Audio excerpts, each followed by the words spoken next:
Hi guys, and welcome to the final video in the Revell tie interceptor, the 1/90th scale tie interceptor, which is actually, I believe, 1/110th scale and confused with the TIE fighter, which is badged as 1/110th and is clearly larger.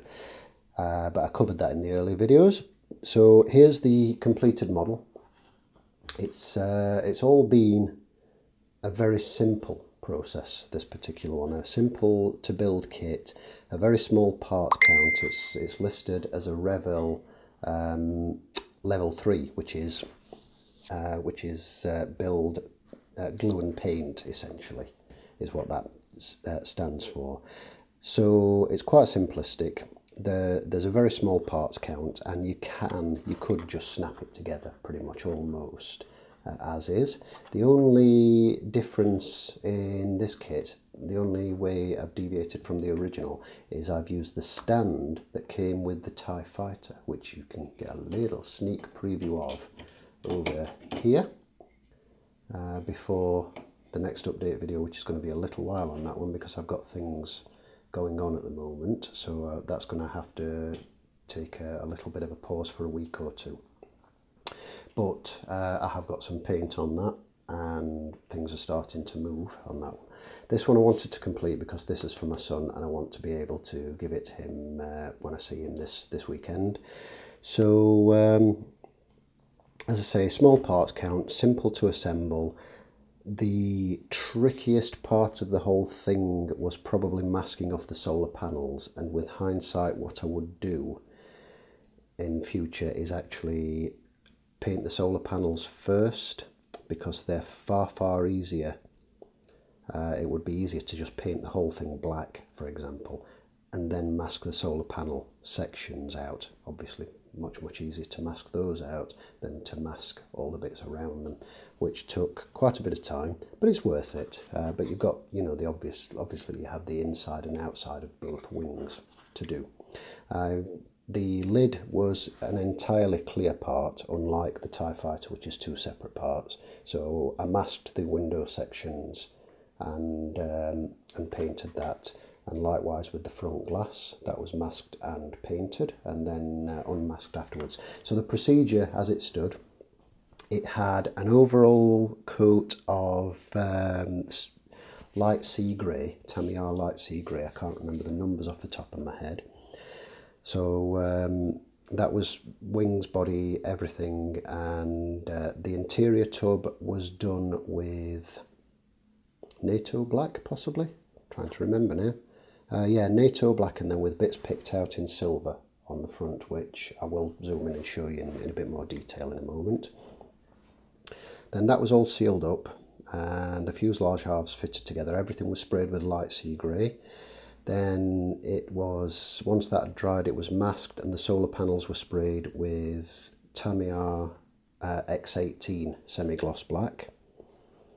And after that had dried, the whole thing was given a coat of clear future,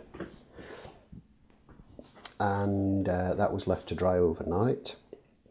The following day, an oil wash, which was a very dark brown, which was a mix of burnt umber and black oil paint mixed with some enamel thinners, and an oil wash was given to all of the raised details to just pick out the details a bit, because as you can probably see from that, that's just a straight built kit.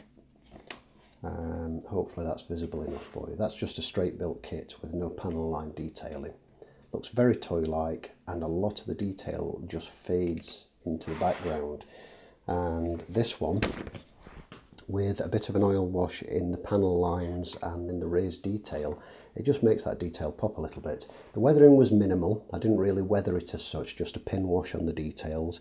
Left that to dry and then went over it with a rag and just sort of buffed the high spots to make sure that there were no sort of build-up of oil paints anywhere.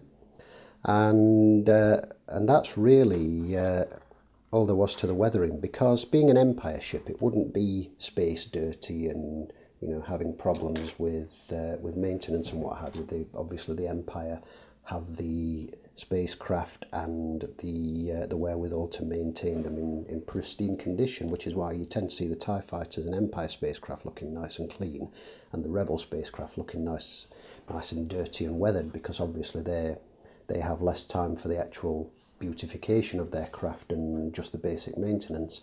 So minimal weathering. After that had dried, the entire thing was given a coat of extra acrylics semi-gloss varnish. The beauty of that is it dries in 15 minutes. I usually give it half an hour, but it's fantastic for a quick drying varnish job. So once that was dried, I then picked off the masking tape, glued the wings together, and then drilled a hole in the fuselage bottom. But rather than drilling it bang in the centre so this is level, I did it at slightly canted towards the back, so that it's got a bit more of a dramatic sort of pointy-uppy, zoomy pose. And as I say, this stand is the one that came with this, but I won't be using it with this kit because if you've been watching the other video, you'll see I have a diorama planned for that. So that's it. I'm just going to scoot in so you can see. Let's focus on that for you in a little more detail.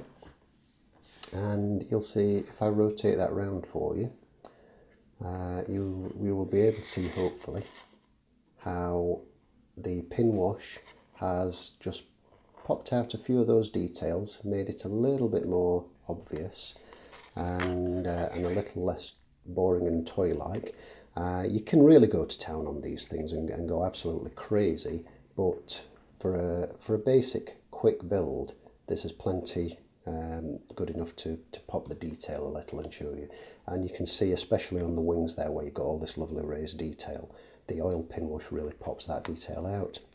So that's all there is to the model. No outdoor shots with this one, unfortunately, because the weather has been lousy, and because I'm on a time schedule and I can't wait a couple of days for a little bit of dry to do that, then it's just tabletop photos. I've tried a couple of creative zoomy photos to give it a bit of exciting motion effects, and then we've got some footage of it on the turntable.